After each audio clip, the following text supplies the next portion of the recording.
Ready হয়ে নিলাম, বাহিরে যাব। তো যাওয়ার আগে পাখিদের সাথে কিছুক্ষণ গল্প করে নিলাম। আর আজকে আপনাদের দেখাবো আমাদের বাসার সামনের অংশটুকু, গেটের দুই পাশের অংশটুকুতে এরকম করে সুন্দর সুন্দর কতগুলো ফুল গাছ লাগানো হয়েছে।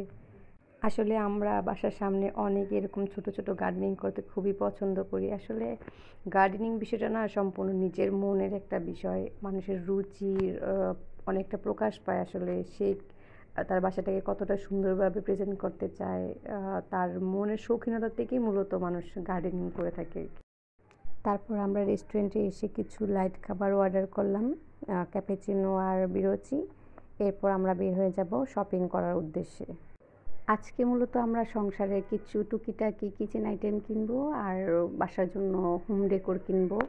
তো যাওয়ার পথেই আপনাদের দেখাচ্ছি রোড সাইডে কীভাবে কত কম প্রাইজের মধ্যে কত সুন্দর সুন্দর ড্রেস আপ কিনতে পাওয়া যায়।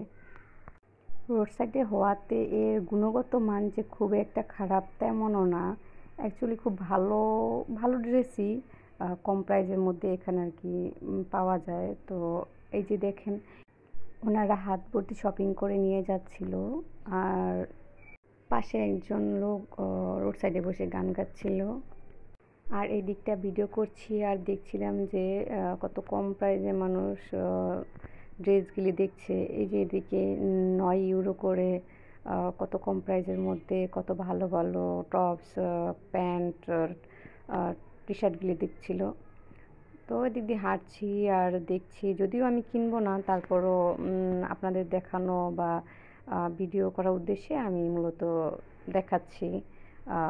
এদিকে অনেকেই খুব কম প্রাইজের মধ্যে তাদের পছন্দ অনুযায়ী কিনে নিয়ে যাচ্ছে আর কি। আর এই দিকটায় কিছু হোম ডেকোর কিচেন আইটেমগুলো দেখছিলাম। আবারও হাঁটছি আর দেখছি বাসার জন্য কি নেওয়া যায়। বাসার জন্য ওইরকমভাবে কোনো অ্যাট্রাকটিভ কোনো হোম ডেকোর পাচ্ছিলাম না। তারপরে এই পাশটায় আবার আমরা বাসার জন্য কিছু ফ্রুটস নিব, তো দেখছিলাম যে আসলে কি ফ্রুট নেওয়া যায়। তারপরে আবার হাঁটছিলাম আর ভিডিও নিচ্ছিলাম। আসলে আমি যা বাসার জন্য নিব তা এই পাশটায় ছিল না, তারপরও যেহেতু হাঁটছি তো ভাবলাম ভিডিও নেই।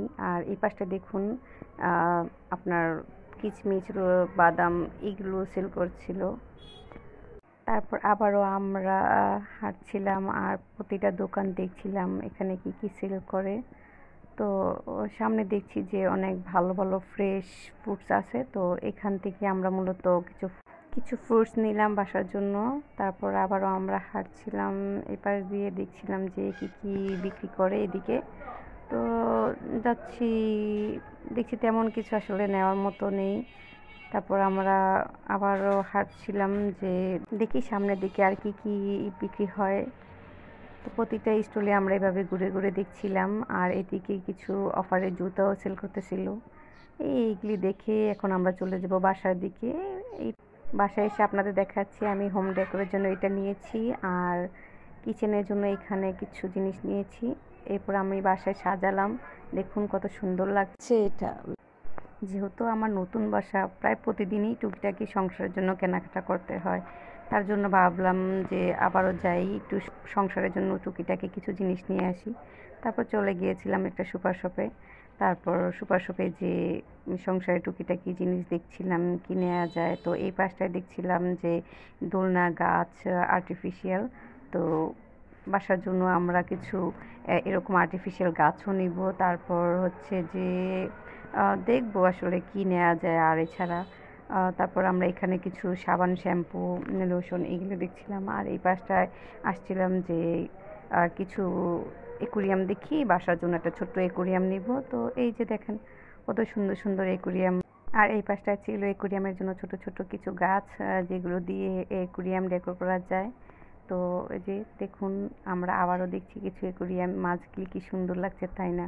আসলে বাসায় অবসর সময়ে গার্ডেন আর অ্যাকুরিয়ামের মাছের সাথে খেলা করলে মনটাই ভালো লাগে, সময়ও যে কীভাবে কেটে যায় আসলে বলাই যায় না। আমার মনে হয় এটা গৃহিণীর জন্য অ্যাকুরিয়াম, গাছ আর হচ্ছে যে কিচেন খুব গুরুত্বপূর্ণ একটা বিষয়। এগুলো করেই না আসলে একটা মেয়ের সারাটা দিন কেটে যায়। এগুলো ক্লিন করা, তারপর হচ্ছে যে গাছে পানি দেওয়া, কিচেনের রান্নাবান্না করা, টুকিটাকি জিনিসপত্র ক্রয় করা, এগুলি একটা মেয়ের আসলে সারাদিনের ডেলি রুটিন হয়ে দাঁড়ায় আর কি। এই তো এখান থেকে বের হয়ে আমরা চলে গিয়েছিলাম একটু পার্কের দিকে। ওই পাশটায় নাকি কনসার্ট হচ্ছিল, তো আমরা ভাবলাম যে কিছুক্ষণ কনসার্ট দেখে যাই। ও তো সন্ধ্যা হয়ে গেছিলো প্রায়। এই যে দেখুন, সূর্য প্রায় অস্ত যাওয়ার সময় আমরা আর কি ওইখানে গেলাম। তো দেখেন সানসেটটা কত সুন্দর লাগছে দেখে, তাই না? কিছু মহা ব্যক্তিদের উক্তি পড়েছিলাম, সূর্যাস্তই বলে দেয় সময় কারোর জন্য অপেক্ষা করে না, আসলেই।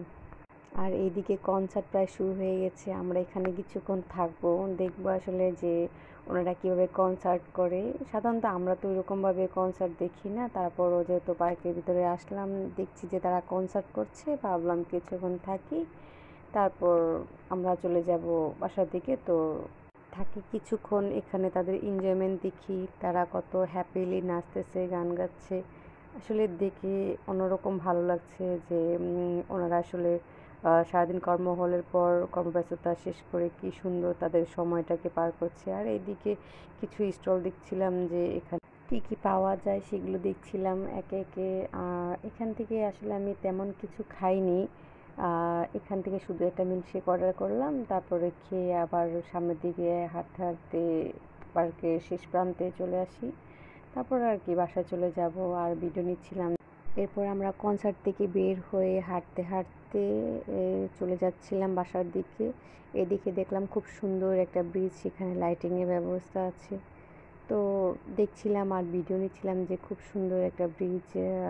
এই ফার্স্ট টাইম আমি এরকম ব্রিজ দিয়ে যাচ্ছিলাম, অন্ধকারের মধ্যে দেখতে খুব সুন্দর লাগছিল। তারপর আমরা বাসার উদ্দেশ্যে রওনা দিলাম।